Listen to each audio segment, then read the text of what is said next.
Casablanca expert Chet Davis here with your 13th tip, your bonus tip for the year 2015-2016. So it's been a while since I've connected with many of you formally, and I'm doing it still virtually today. So I'm not in person, but I thought I'd get myself in front of the camera, even if you get to see my messy studio office here. So this is where the Casablanca expert tutorials and webinars and everything else generates from. And I just thought I'd show my face and first of all, wish you a very happy new year to all of those in the Casablanca community. So I've been getting a lot of emails, even more than in the past, about, hey, Chet, I've purchased a new camera, or I'm thinking about purchasing a new camera. I want to use it with my Casablanca Bogart editor. Maybe I want to use it with my new Bogart for Windows editor on my Windows software, or my standalone that I bought from Macro System Americas, or maybe even overseas. And I'm confused about all the choices in my camera. Worse than that, I've had some people contact me and said, hey, I got a new camera. I went out and shot some footage, and now it doesn't seem to be importing successfully. So it has to do with the options inside your video cameras. Just because our cameras have greater capability than before, some people are ratcheting up the choices and selecting the highest option, or what appears to be the highest option, thinking that's the best option, but not necessarily. What I wanted to do is address three common concepts that show up in your video camera menu selections, and how to best set them depending on the system that you have. So I want to address three topics in particular. I want to address resolution, I want to address frame rate, and I want to address bit rate. And those three in short detail, and kind of show you the suggestions I recommend for setting them up in your Casablanca video editor. Now today we're focusing primarily on the newest generation of video cameras. That would be the file-based video cameras, where the video signal is recorded and put usually onto an SD card or a flash media card. It could be stored in the body of the camera on an internal hard drive, and then you export that out by connecting a USB cable to your Casablanca editor. This is not something that's compatible with Smart Edit machines. You can edit this on a Smart Edit machine, but you'd have to convert it inside of your Mac or Windows computer first and then import it in one of a couple different ways. So again, today's focus is primarily on the Bogart series of editors, both Bogart Linux, and those are the Bogart editors that are the standalone machines like the S2000, the S4000, 4000 Pro, the S3000, the S6000, the Casablanca Carrot, the Casablanca Topaz, the SL1000 for those of you in Europe, and I think I've touched all of them. And then there's the new Bogart for Windows series, the 4 standalone machines, plus if you're running the B4W, what I call the Bogart for Windows software, on a standalone Windows or Mac computer. So let's jump in and touch base on these three concepts. So again, we have resolution, frame rate, and bit rate. Resolution, oversimplified, is the number of pixels that are used to capture the image on your video camera. And they're measured in the number of pixels wide by the number of pixels tall. So for example, kind of three pretty common resolutions. You know, many of us back in the day, since we've been shooting 16:9, would have shot 720 by 480. So that's a standard definition, or SD, video signal that's 16:9, and that's 720 by 480. So 720 pixels wide by 480 pixels tall. At the biggest in this screen here, the kind of reddish color, the brown-red color, is 1920 by 1080. Now, most folks would call that full HD, or full high-definition video. 1,920 pixels wide by 1,080 pixels tall, 1920 by 1080. In the middle of that, we have 1280 by 720. And for a long time, that's kind of where a lot of internet-delivered video resolution is at. So most of the video hosting websites say, yeah, 1280 by 720 is a good resolution, is a good setting if you plan to deliver it, your video over the internet. So again, 1280 by 720, 1920 by 1080. There is an intermediate one we have access to in our Casablanca, and that's 1440 by 1080. So it's the same height, 1080, 1080 pixels, but it's not. It's kind of in the middle between 1280 and 1920, and that's the 1440 by 1080. And you'll see that in your system settings, which I'll show you in a moment. Now, the big thing I hope you take away from today's lesson is that I don't believe you should just set your camera at the highest setting. I think that's often a mistake. You're going into what I call overkill. I would recommend setting up your settings in your video camera for the means of delivery. If you plan to create a Blu-ray DVD, that's your primary means of distributing your program to your audience, I would set your resolution at 1440 by 1080. Now, those of you who have chosen to upgrade or jump into the Bogart for Windows atmosphere know that we have two new settings that you can edit. You can import and edit natively on the high-end Bogart Studio Pro 4 editor. And that's down at the very bottom. You see you have SD, standard definition, 480. Then we have 1080, that's 1920 by 1080, which is a full HD. And by the way, this is a common vernacular people throw around. They don't give the full resolution, they just give the height. So instead of saying 1920 by 1080, they just say 1080. And we know that's the 1920 by 1080. There's two newer formats that are even high resolution, oftentimes referred to as UHD or Ultra, ULTRA, ultra high definition. That's 4K video. You've heard that thrown around. And then we have 8K UHD. In fact, at the Consumer Electronics Show, the CES show in Las Vegas this past week, I understand there's been a number of flat panel 8K televisions on display. I'm not advocating we jump to that. I think it's way too early if it's going to be something at all. But again, how this pertains to you. If you're editing on a Smart Edit machine, again, you're just able to do the stream-based video, and if it works for you, that's fine. But you have two resolutions for the most part, 640 by 480. That's if you're using the 4:3 aspect ratio. Then you have 720 by 480 if you're shooting standard definition in 16 by 9. I know you can edit HD in some of the higher end Smart Edit machines like the Renomé Plus and the Solitaire Plus, using the later versions of the Smart Edit software. But honestly, I find that the workflow is very cumbersome. I don't recommend it. If you plan on editing lots of HD, I would definitely upgrade to one of the Bogart options. Speaking of Bogart Linux machines, again, the standalone machines, here are your options for resolution. You have two SD resolution sizes, depending if you're doing 4:3 or 16 by 9. I'm continuing to keep 4:3 in there because if you're still using one of the older video cameras, a DV camera that shoots 4:3, well, it's nice to know you have that option. And at the bottom of this tutorial, in the notes, I will put a link, by the way, for those of you who are website members, to an hour-long program I did on dealing with differing aspect ratios. There are some strong recommendations for how to bring some 4:3 footage into a 16 by 9 project or vice versa. Now, if you're on the Bogart Linux machines and you're running up through Bogart version 5, you have 1280 by 720, 1440 by 1080, and 1920 by 1080. Again, which resolution you should pick, don't just pick the largest. Don't just pick 1920 by 1080 and say, I know that's the best because it's the highest. Decide what you're planning to use it for. If it's internet delivery, 1280 by 720 may be more than sufficient. If you're exporting out a Blu-ray, again, 1440 by 1080 may be your best option. The thing I would do if you plan to invest a lot of time, if you're a working professional, you derive revenue from the video work you do, I would definitely go out and shoot some footage, some test footage, in each of the different resolutions and import different projects in different resolutions on your Casablanca and take a look at the finished product and see if it meets your needs, if it meets your desires. Lastly, if you're on Bogart for Windows, you have not only the SD, you have the 3HD, the 1280 by 720, 1440 by 1080, 1920 by 1080. You also have the option to import and edit natively in the two UHD formats.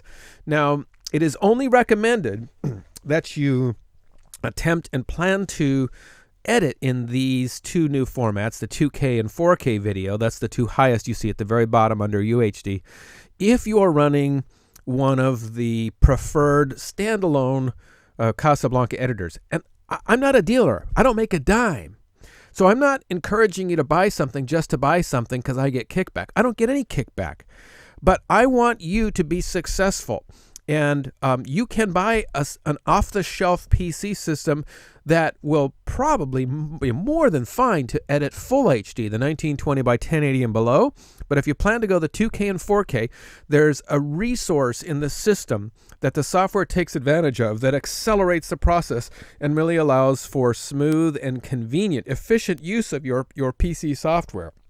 Again, that is something that Gary McNally, I had long conversations. You can review the webinars. They're on my site, available to the public. But again, the consensus at this point in time is the standalones available through Casablanca, through your Casablanca dealer, the new Bogart standalone machines that run Bogart for Windows software are the ones you should go to if you're planning to edit 2K and 4K. Now, if you've upgraded to Bogart version 7 on your Bogart Linux machine, you may also see those two options under project settings. It doesn't actually edit them natively. It allows you to import them, but edit on the own, what we call the Casablanca intermediary codec. So again, here's where it would show up in the project settings menu. For each project, you can have a different setup, a different resolution. So you see there's the SD resolution, and then there's the HD resolutions, and then there's the two UHD resolutions. So this is taken right from the screenshot of my Casablanca editor. On to frame rate. Frame rate is the number of frames in 1 second, in 1 second period of time, that your camera uses to capture the moving image. Again, back in the day, as the young people say, right? You've heard your grandkids or your kids say that. Back in the day, we had a film camera, and the film camera captured one frame. I'm trying to think of the right term here.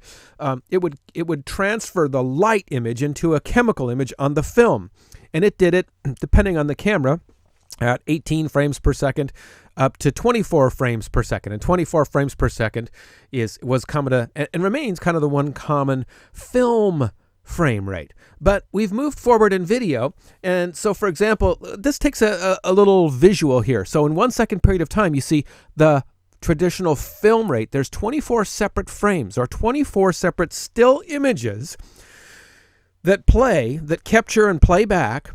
And contrast that with video, where we can have 30 or 60 frames per second, and you see that there are more frames. Well, that can be more realistic. Some people call it the film look when there's fewer frames, but again, a lot of that has to do with preference and user preference, and there's other settings, but it's just important to know what that is.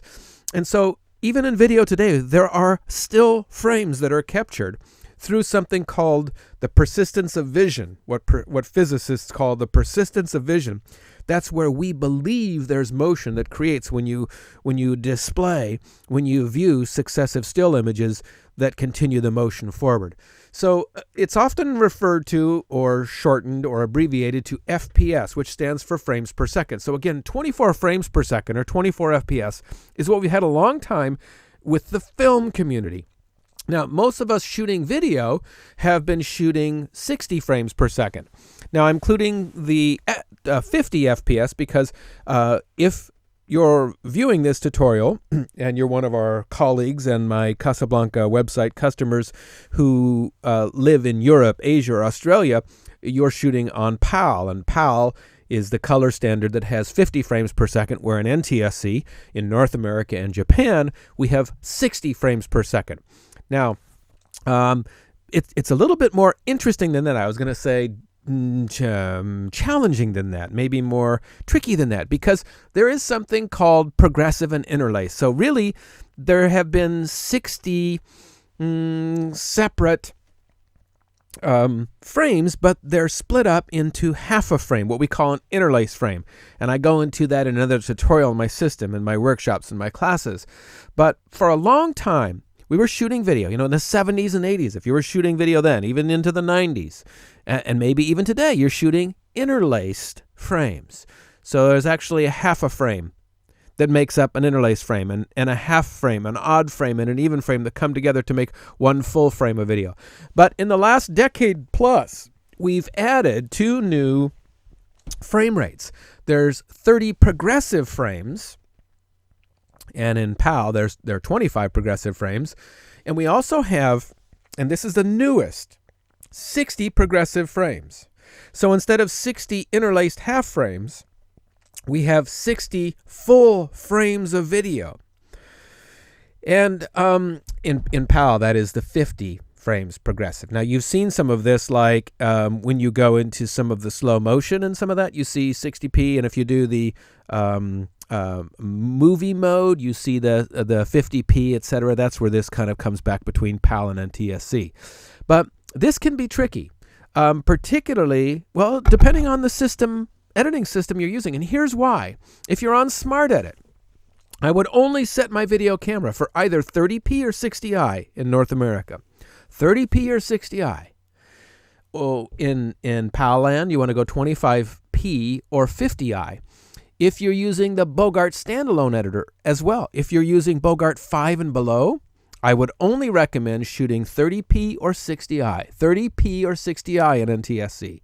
In PAL, 25p or 50i. If you're Bogart 5 or below on a standalone machine. Now, if you're using Bogart 6 or higher on a standalone Casablanca editor, that would be the Bogart for Linux machines. If you're using Bogart 6 or Bogart 7, or if you're running Bogart for Windows, you have these additional frame rates that are now finally compatible with your editing system. 24p, which is the film look, 30p, which we've had for a long time, 60i, which we've had for a long time, but now we have 60p, and 60p is the highest frame rate and puts out the most data that is, honestly, oversimplified way to say it, too much for previous versions of Bogart to handle.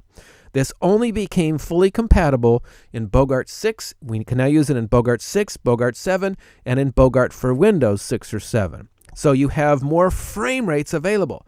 Again, the big takeaway here, depending on the editing system you're using, don't shoot your project in 60p if you're using a SmartEdit machine or if you're using a Bogart Linux machine and you're running Bogart version 5. If you need to want to shoot an edit in 60p or 24p, then you should look to upgrade your editor to Bogart 6. I would go Bogart 7 or Bogart for Windows. Okay, make a little more sense? So again, here's where those would show up inside of the project settings.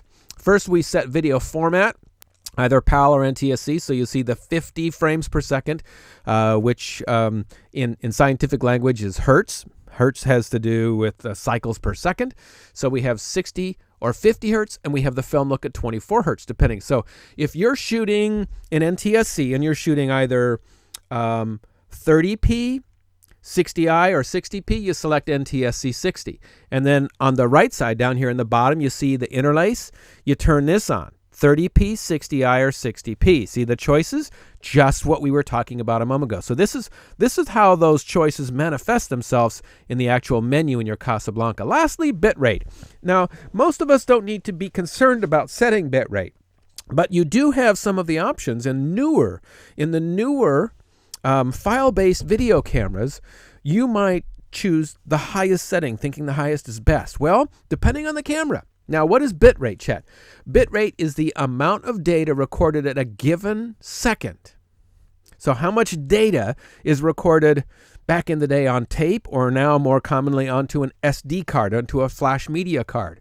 For camcorders, the measurement we used is megabits, which is shorthand for 1 million bits per second, or Mbps, or Mbp/s, which you'll see here. So here's my cute little diagram. So I didn't actually draw her. It's quite dramatic drawing. So the light that reflected off a person comes through the lens of the video camera and goes to the electronic circuitry.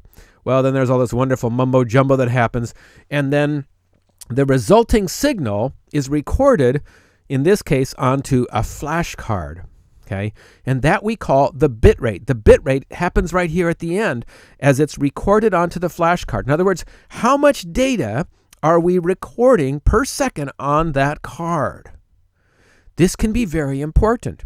The higher the bit rate, okay, the more data is being recorded onto that card, the more space you'll need on the card. But also there's another trick, is the editing system needs to be able to handle the amount of data that's coming through there. So it's almost like you're getting a bigger hose. If you're recording more data per second, your system has to be able to handle that. Right? It's kind of like water pressure, but that's a weird way of saying it. So here's recommendation. If you're shooting SD, 2 to 5 megabits per second is sufficient. If you're shooting 720 HD, then between 5 and 10 megabits per second is sufficient. If you're shooting 1080 full HD, 10 to 20 megabits per second is more than sufficient. Here's where it gets tricky. I've talked to a couple customers who have bought brand new video cameras, professional high-end video cameras. They have the capability of going 35 megabits per second and higher. And here's where they have run into difficulty. If you record at that high of a bit rate, your Casablanca editor may have difficulty keeping up. In other words, if you're buying one of those cameras, those video cameras that are $10,000 to $30,000 for a video camera and up, you have capability to record footage at a rate higher than you're ever going to need to use it. Unless you're working for NBC and you're using their edit bays, their, $2 million edit bays, or maybe they're, $500,000 edit bays with all the latest circuitry and techniques, you're into overkill. There's no need to use your video camera if you're planning to edit on your Casablanca for settings beyond what we're talking about here. Now, 2K and 4K, there is an increased need there. But for most of us, this is more than sufficient. So when you're dialing through the camera options, make sure you're not choosing something that's going to give you more trouble than it's worth. I hope that makes sense. If you have follow-up questions, I'd be delighted to hear from you.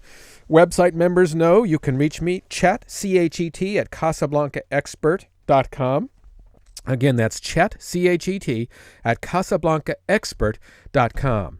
If you're not a member, consider joining today and take advantage of more than 800 separate articles, tips, tutorials, recorded webinars, and ongoing instruction to help you get the most out of your Casablanca video editor. Again, Chet Davis saying, thanks for tuning in today. I hope you found this helpful. I wish you and your loved ones a very happy new year.